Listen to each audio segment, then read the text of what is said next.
After putting ethanol in your car, the Indian government now wants to bring it to your kitchen. Yes, ethanol could soon become a mainstream cooking fuel alongside LPG. If the plan succeeds, your next stove may not just run on LPG cylinders, but it could also use ethanol. But why is India making this move? India's ethanol story has currently revolved around vehicles. The government has aggressively promoted ethanol blended petrol with the aim to reduce crude oil imports and cut emissions. The ethanol blending program has already crossed the 20% target ahead of schedule, saving billions of dollars in foreign exchange.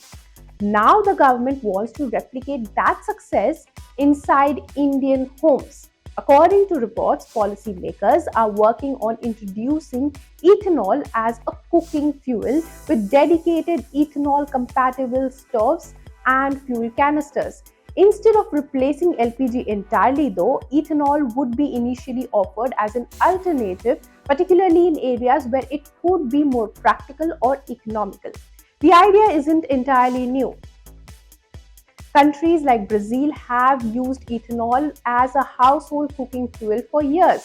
India believes that it can reduce dependence on imported LPG, diversify energy sources, and create another market for domestically produced biofuels. Ethanol also burns cleaner than traditional biomass fuels like firewood or coal, producing less smoke indoors. That could improve indoor air quality while supporting India's broader clean energy goals. But this ambitious plan comes with serious challenges. The biggest concern is where all of this ethanol is going to come from. Today, most of India's ethanol is produced using sugarcane and its byproducts like molasses.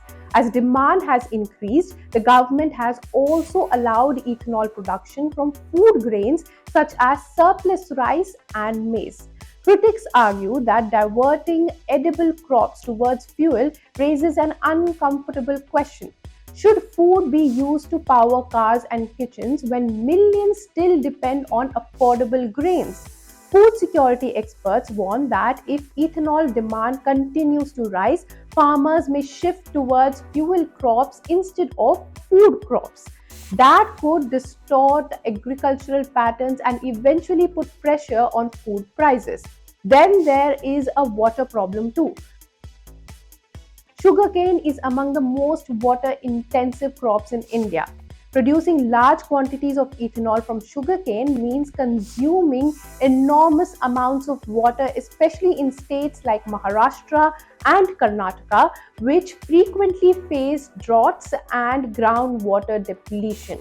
Environmentalists also have pointed out that expanding ethanol production could encourage monoculture farming, reduce biodiversity, increase fertilizer usage, and generate additional pollution during the distillation process if not managed carefully. Now, this is also having some practical challenges. Ethanol is highly flammable, requiring specially designed stoves, storage containers, safety standards, and a nationwide distribution network. Building that ecosystem will take time and significant investment. So, ethanol powered kitchens may sound like the next big energy revolution for India, but they could reduce LPG imports, strengthen energy security, and support the country's biofuel ambitions too. But the success of this plan won't depend only on the technology. It also depends on blending three competing priorities: energy security, food security, and environmental stability. If you like this video, then like, share and subscribe to ET Now.